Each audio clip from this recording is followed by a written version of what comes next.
Um, other than that, does anybody have any need to rearrange things on the agenda? Take that as a no. And so motion to approve the agenda would be in order. See, John. Second. Second by Gavin. All those in favor, please say aye. Aye. Aye. Approve the agenda. Tim, any announcements, or other board members, any announcements? None for me, thank you. Okay. Next item is approval of minutes of the June 2025 meeting. Assuming everyone's had a chance to look them over, would entertain a motion to approve the June 17, 2025 meeting minutes. So moved. Gavin and John. Again, I think we'll have a lot of that. All in favor, please say aye. Aye. Okay. And you've approved the June meeting minutes. Public comment, I kind of lost the room. Bill, anyone in the room for public comment, or anyone else on the line for public comments? No, Mr. Chair. Okay, got you back now. Okay, then Tim, if this is a good time, we'll take up the technology and cyber risk assessment, unless there's anything else you want to get rid of while we wait for our other two board members. Oh, and there's one now.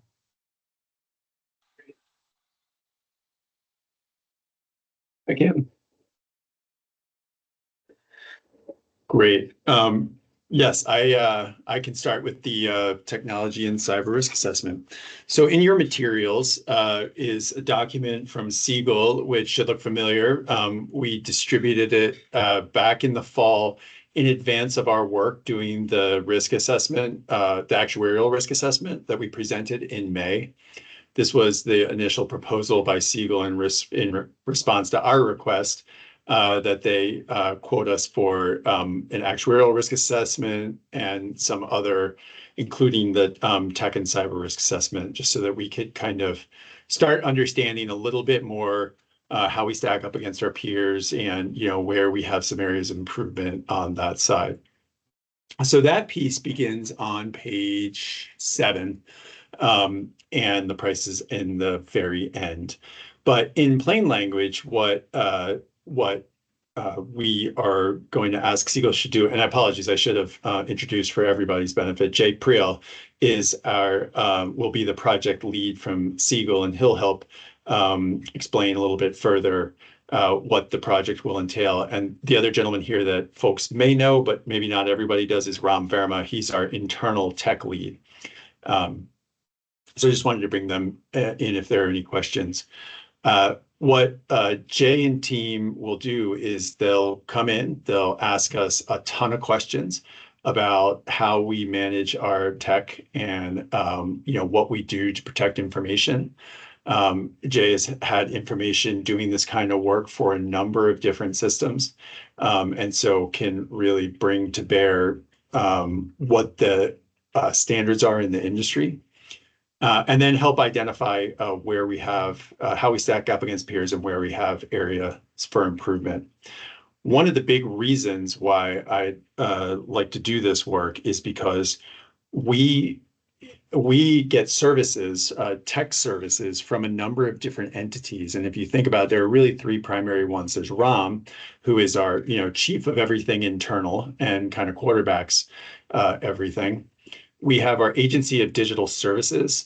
That's a separate state agency that provides, you know, our domain names, our Microsoft suite, you know, like a lot of our sort of bigger, more structural tech needs. And then we have LRS, which is our pension administration software provider. And where you have multiple entities responsible for managing things, I want to make sure that we don't have seams or gaps or areas where one entity may think another's doing something. So we view this as sort of just, you know, another step that we're trying to take to better manage the system, identify our risks, And it's very timely because basically this is what everyone's talking about in the space right now. I was talking to Justin earlier, who went to a NAPA conference, which is the Public Pension Attorney Association. And almost every presentation, I think, had a cyber risk component to it. So I think something that we should all be thinking about seriously. And that is why I would like to move forward with it. The goal here today, we have an existing contract with Siegel that we can utilize to provide this service. So we don't need a specific motion authorizing it. However, this isn't squarely like one of the annual recurring actuarial reports that we do all the time. It's more of an ad hoc item.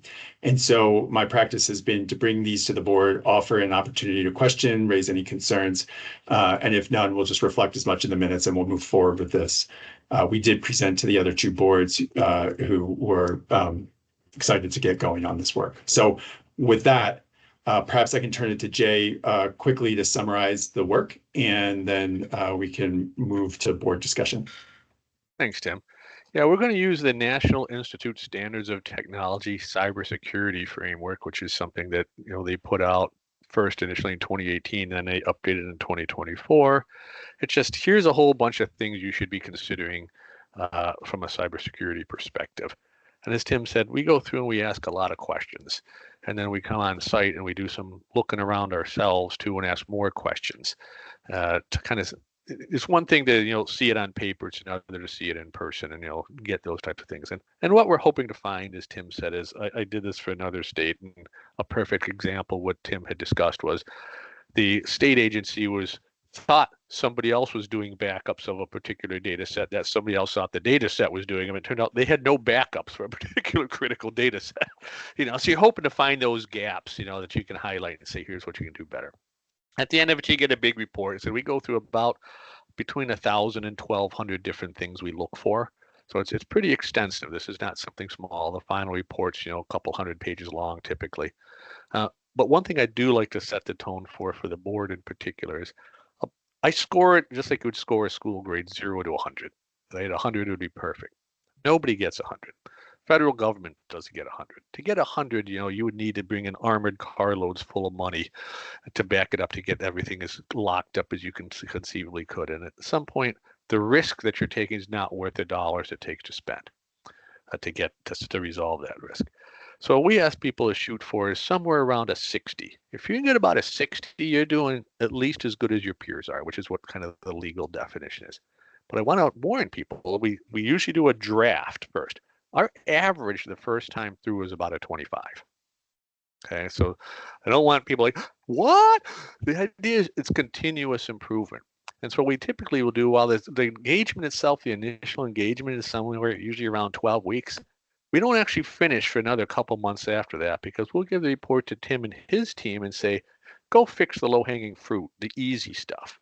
You don't want to know that, hey, you need to add 3 sentences to a policy. The board doesn't necessarily need to know that, right? But that fixes it. We get some of the scores up. And so by the time we come back from that, the idea is hopefully you'll be somewhere in the 50, 60 range with here's some specific things to improve that you can move forward with. But I do like to caution people that when I say, well, the score is going to be 100. If you get higher than a 50, you're doing pretty good. If you get higher than a 60, you're really doing good. If you can beat a 70, I've only got 4 clients out of the last 200 that have beat a 70. So, and one of them took 3 years to get there. So just be aware that that's what's going to come. But as Tim said, very timely. There's a lot of things to consider. And usually report we have quite a range of things from low-hanging fruit to just big, here the project's going to take us a year to do type of stuff. And then goes back to the board and you decide what do you want to address? What should be addressed first? You'll go clear the low-hanging fruit. But I said at some point they'll say we should do X, but it's Y amount of money. I say, yeah, let's put it in the budget for 2 years from now. However that works on your side, I don't know, but we'll at least give you the ideas and the areas to look at. Any questions that I can answer on that? So it is very daunting to have the prospect of, the scores that Jay identified, but I think the only thing that makes me more nervous is not knowing. So I'm, kind of going into this with the spirit that this will identify areas where we can improve, and I'm really excited to figure that out and implement. So that's the plan, and just wanted to bring it to your attention because it comes with a price tag of approximately $45,000, and so just wanted to make sure that folks were okay with that amount. We think it's a good idea.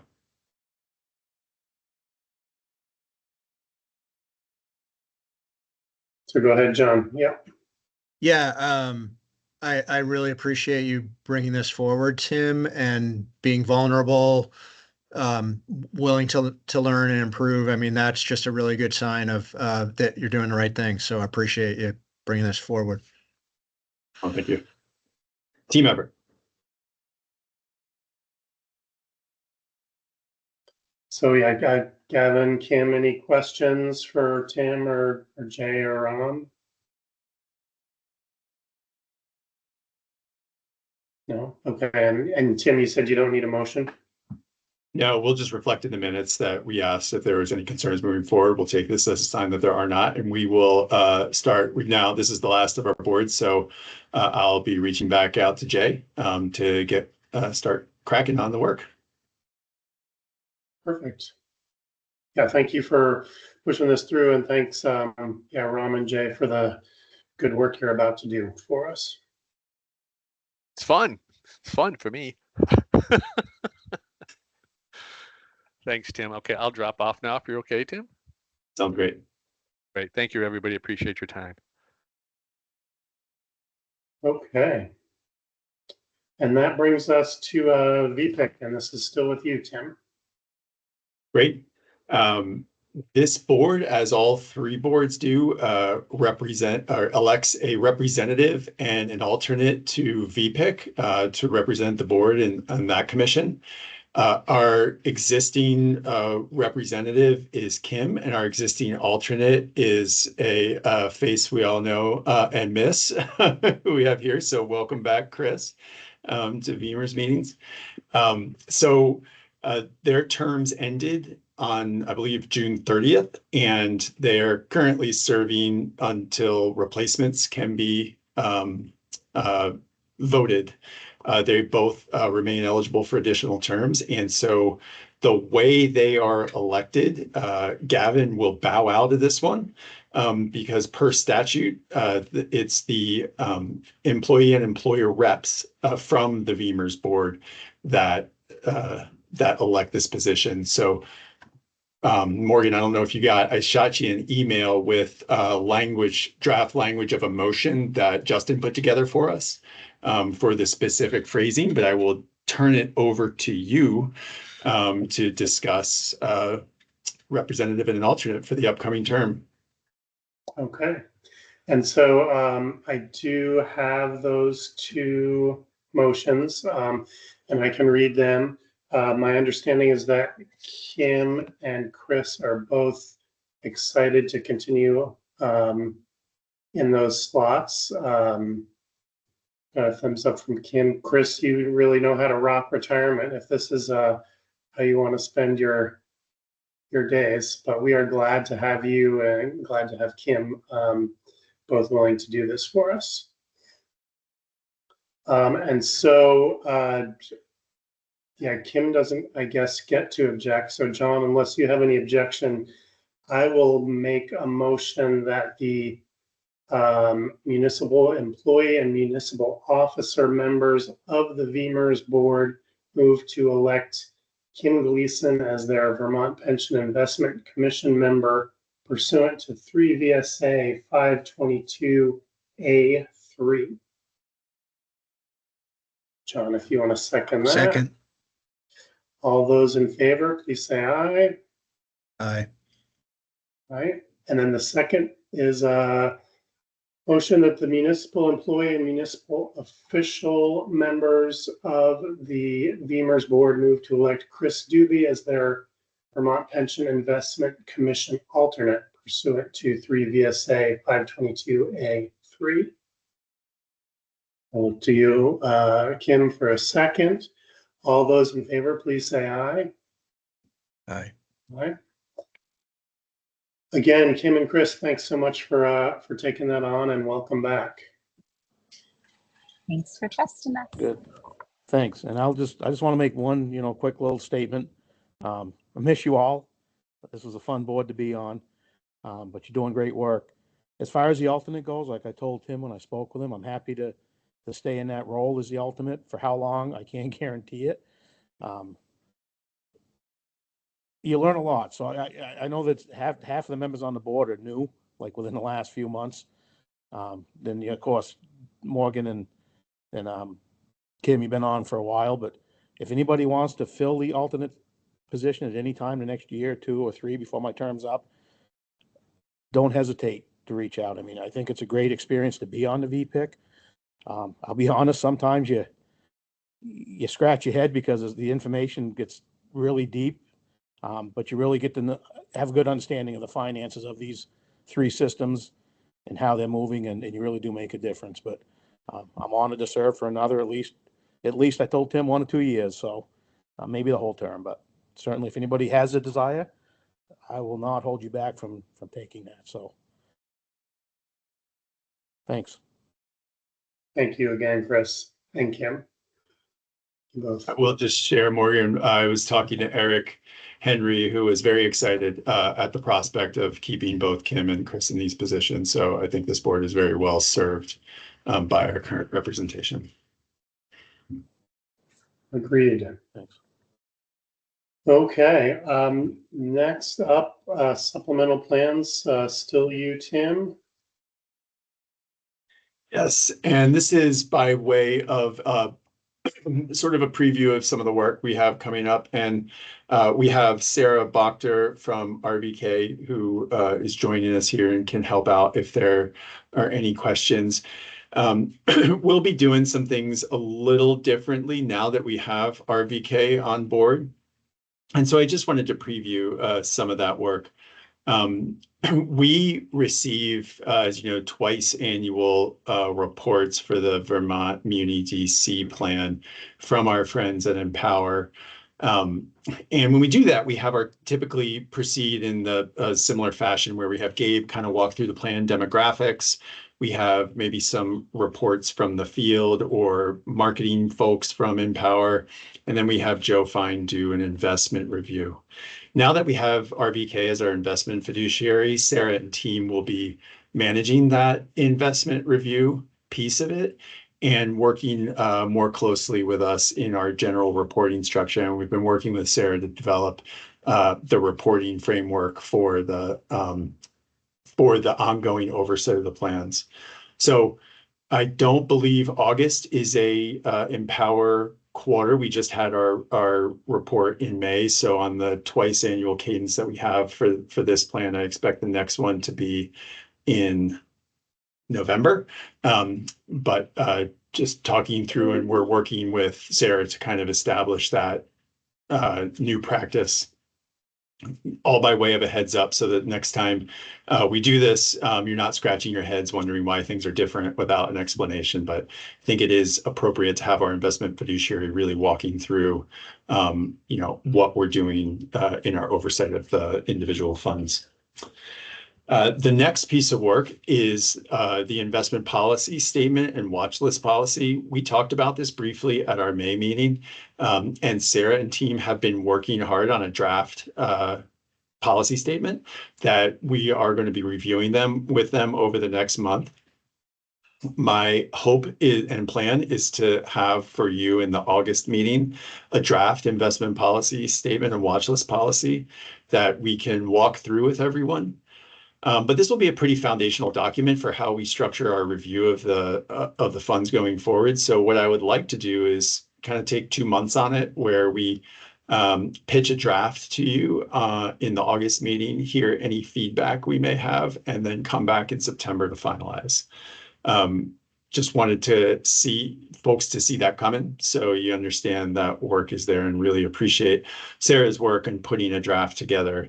I know she consulted the VPIC investment policy statement prior to doing so, with the understanding and expectation that we are all one state. We, share similar goals and priorities. And so it will be a good sort of not go by, but starting point for for our investment policy statement. We are doing some additional work. This is a bit of a smaller issue, but it's taking up a lot of staff time right now. We're doing some additional work on better understanding our plan expense accounts for the Empower system.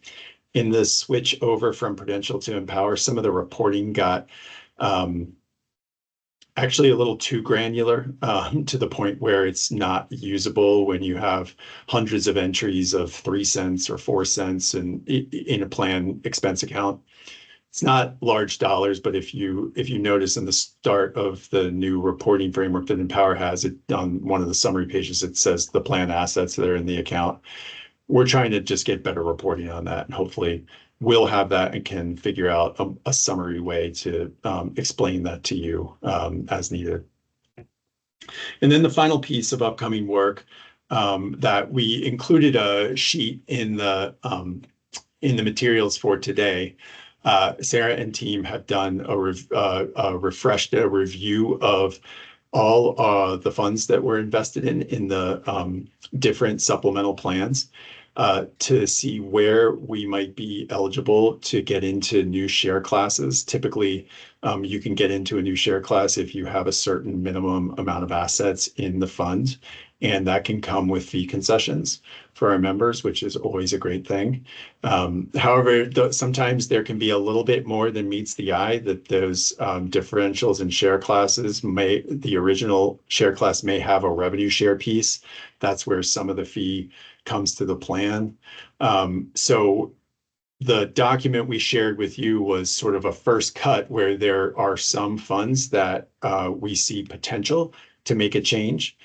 Sarah has continued to do a deeper dive in there to compare any issues with if there's any revenue share component of any of these changes. We expect to have any funds that we may see a benefit in changing. We expect to bring that to you in August.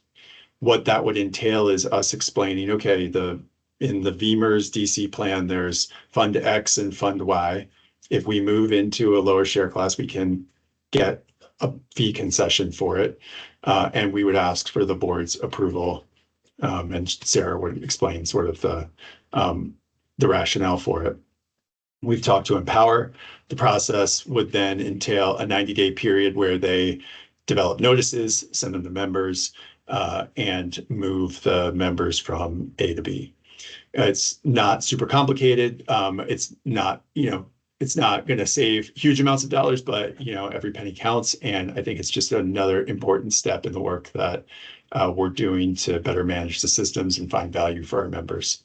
So those are all sort of out of the normal things we're doing on the supplemental plans. And so I just wanted to have this brief time to highlight those to you so you see what's coming. I don't like just dropping a new action on folks right at a meeting and saying, hey, please act on this. Happy to answer any questions or have Sarah correct anything I said.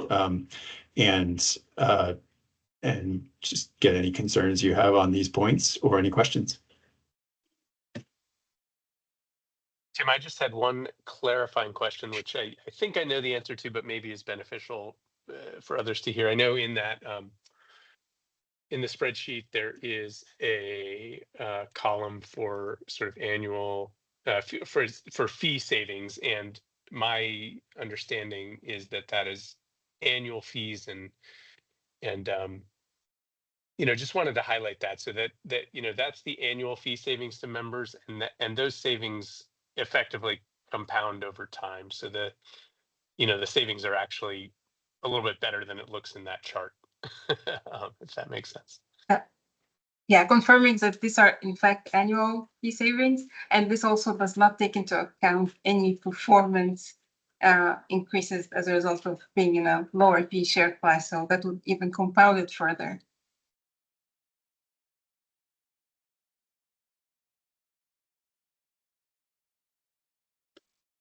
I mean, the John or audience Will or there Kim? been Go ahead, Kim. I think what I was just gonna, I think state the obvious, like there'd be no reason for us not to exercise the opportunity to benefit from a preferred fee class.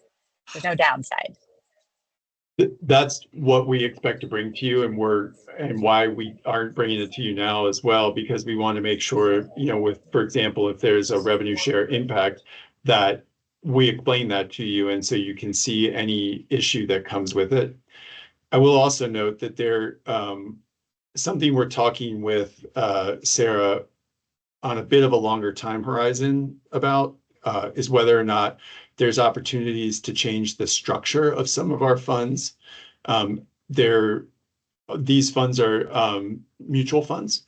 There are collective investment trust vehicles that are gaining in popularity in some of these systems. They are of a different type of investment, and I'm still working to really understand the ins and outs of that different type. But they are becoming more common in the space, and there may be additional opportunities to move to a lower fee share class if we are moving from a mutual fund to a collective investment trust vehicle. I don't feel ready to bring that to you because, for the exact reason, Kim, you said, at present, I can't say that I understand everything that entails. But with the items that we will bring to you, yes, no reason not to move, and more exploration and understanding to come, and potentially some more work and opportunity in this space as we educate ourselves and can maybe bring more to the board.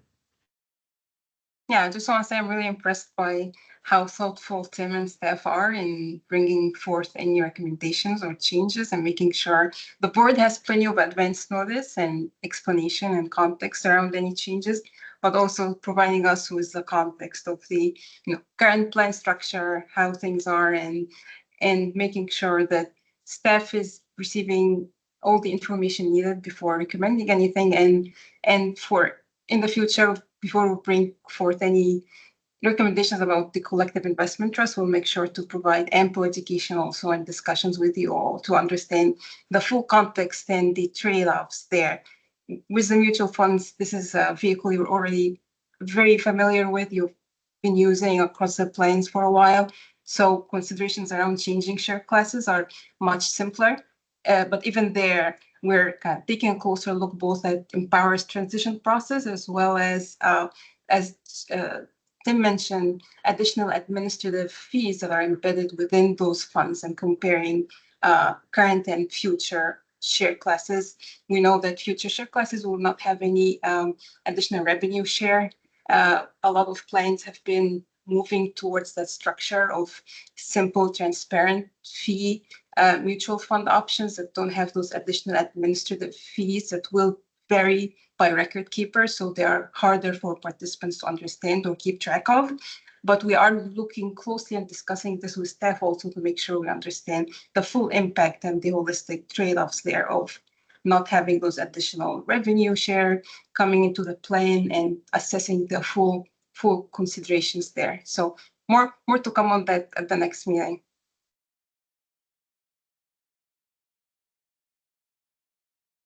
John, go ahead.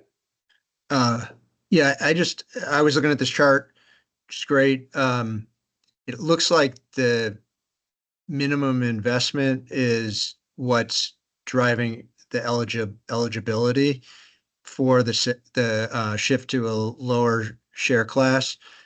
Are you also looking at, like, where some of them are very close to having that minimum investment, like shifting funds around if the savings on the fees is significant enough that we should have more money in that particular fund to bring it up to the minimum investment? Is that something that you're also analyzing here? Well, for these, the participants really drive what funds they invest in. So, okay. Yeah. So Gotcha. what, it really is going to depend on, are more people in, or is the value just increasing on an annual basis to the point where we hit that new level? So I think there will be additional opportunity, but I think we kind of have to wait for a little bit. Yeah. And is there a way to like share that information with people making those decisions? That, I don't know. Is there a way to take advantage of it somehow, through sharing information? Yeah. I think that, John, also you're making a bigger point there, and something we're evaluating longer term is there may be opportunities there within the investment menu design itself to to streamline the menu. And if there are overlapping options across the planes where different managers are used for the same asset class, for example, if those were to be streamlined and consolidated, that would automatically create more opportunities for fee saving. So I know we have been discussing this internally, Tim, and this will be part of a bigger project of evaluating the design of the menu itself across the planes and finding those opportunities. And yeah, that's a great point, Sarah. And I think it goes right to John's question. The one other thing I point out here is that we have a little bit of an advantage if you folks were on your own with the Muni DC plan, say with a different record keeper.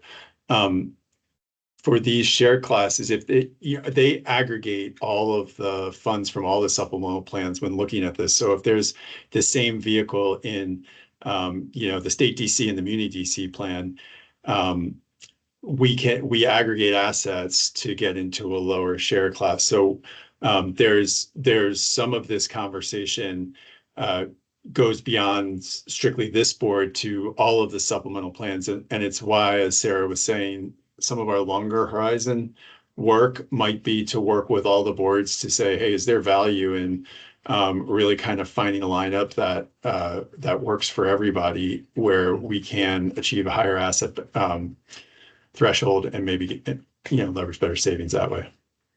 So it wouldn't necessarily be trimming our total offerings, which would also have the same impact, but just working with those other systems so that if we're all, you've got an international fund, that we're all offering the same one. So kind of what you're saying? Yeah, it could be that. I think I approached that conversation with humility and a strong sense of knowing my place.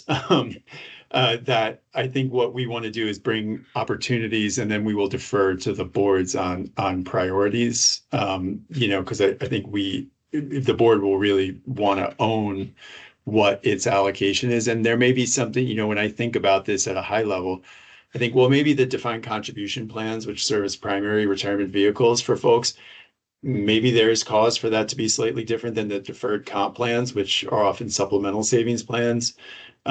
Maybe not. I've got a lot to learn in this space, to be perfectly candid. And as we do that, working with Sarah, I think we'll bring that conversation to you, and then, be happy to receive guidance. But we'll try and do it with the other boards at the same time and say, coordinate that conversation, because exactly as John was mentioning, there could be opportunities for additional savings. Tim, the assets in the green column on this sheet, are they just VMERS, or have you already aggregated all the funds that we get to count? These are already aggregated across the plans to determine fee eligibility. Yeah, share class eligibility. Got it. Yeah.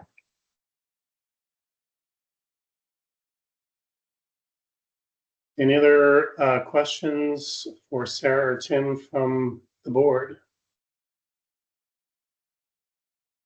All right, well, thank you for that preview of coming attractions. Thank you all. Thanks, Sarah. Next up, partner email accounts. I don't know if we're punting this to Bill or sticking with you, Tim.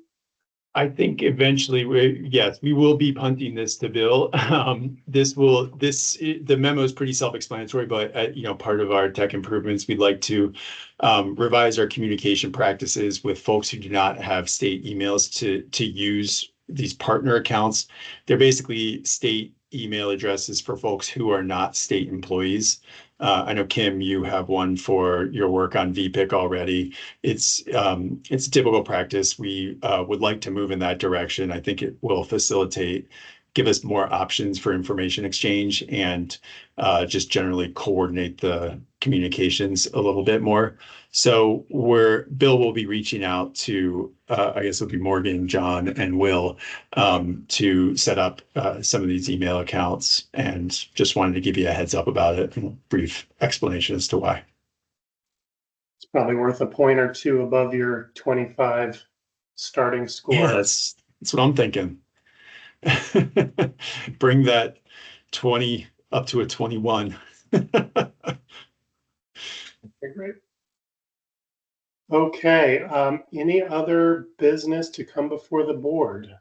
Tim, board members, anything else we want to take on? I do have one with apologies. In August, I am going to be traveling to a conference during our regularly scheduled meeting.